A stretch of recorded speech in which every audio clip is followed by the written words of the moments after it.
It's the smell that wakes you up in the morning. It's the ritual that starts your workday. It's the companion to a good conversation. Coffee is, without a doubt, the most popular and beloved beverage in the world. But at the same time, it's one of the most controversial. On one side, you hear that it's a superfood, full of antioxidants, that it protects against diseases and increases longevity. On the other, it's a poison that causes anxiety, destroys your sleep, and is addictive. So, what's the truth? Is coffee the hero of our health or the villain disguised in a cup? Welcome to the Viva Plus channel. Today, we're going to act like judges in a courtroom.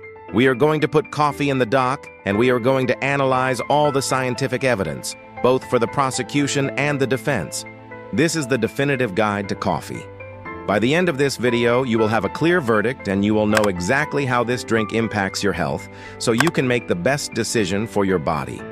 Let's start with the defense, presenting the hero side of coffee. And the evidence is strong. Benefit number one, and perhaps the most surprising, is that coffee is one of the highest sources of antioxidants in the Western diet. Yes, more than many fruits and vegetables. These antioxidants, such as chlorogenic acid, fight free radicals, protecting our cells from oxidative stress, which is a major cause of aging and chronic disease. Benefit number two is brain protection. Several large-scale studies have shown a striking correlation. Regular, moderate coffee consumption is associated with a significantly lower risk of developing neurodegenerative diseases such as Alzheimer's and Parkinson's. Caffeine appears to have a protective effect on neurons, as well as improving focus, attention, and short-term reaction time. And benefit number three is its link to longevity. Studies that followed hundreds of thousands of people over the years found a consistent association. Those who drink 2 to 4 cups of coffee a day tend to live longer. That's right. Coffee consumption has been linked to a lower risk of death from a variety of causes, including heart disease, stroke, and diabetes.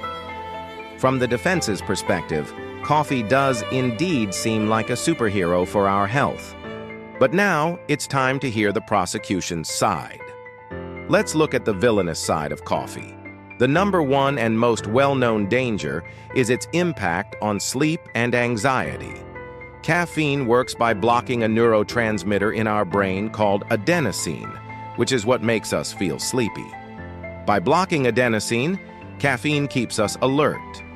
The problem is that caffeine has a long half-life, about 5 to 6 hours. This means that if you drink a cup of coffee at 3 p.m., by 9 p.m., half of that caffeine will still be circulating in your system, disrupting the quality of your deep sleep, even if you do manage to fall asleep.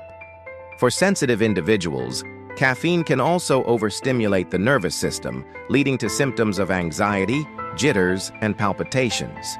The second danger is related to our hormonal health, especially cortisol, the stress hormone.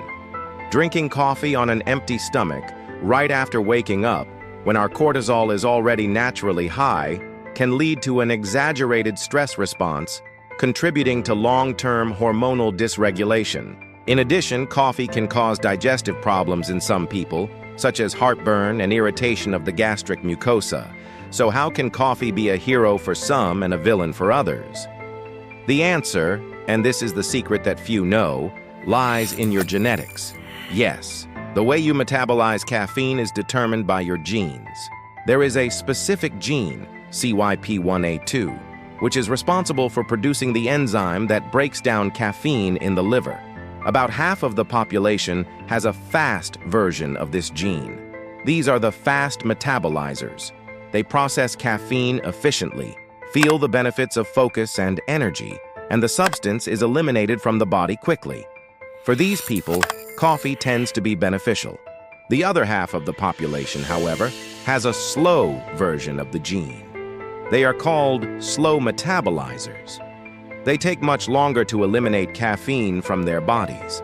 The substance remains circulating for hours, increasing the risk of anxiety, insomnia, and, according to some studies, even heart problems if consumption is high. If you are the type of person who drinks a cup of coffee, and becomes anxious.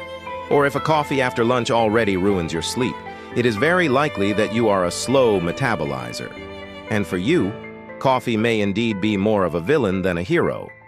With all this in mind, here is the practical guide to drinking coffee the right way, whether you are a fast or moderate metabolizer. First, timing is everything. Avoid drinking coffee within the first hour after waking up.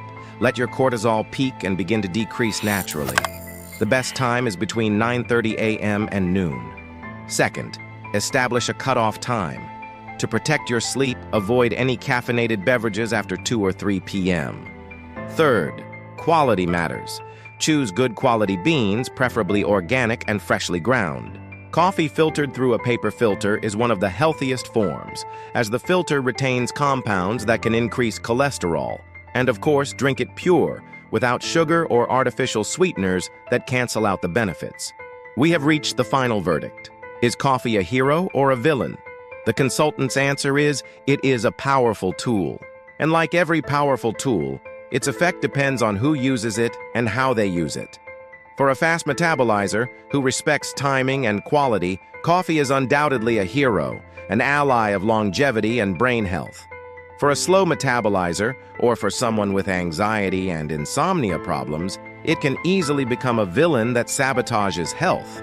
The key is self-awareness. Listen to your body. It is the final judge. If this definitive guide helped you understand your relationship with coffee, subscribe to the Viva Plus channel. Our mission is to bring science into your everyday life. Thank you very much for joining us, and see you in the next video.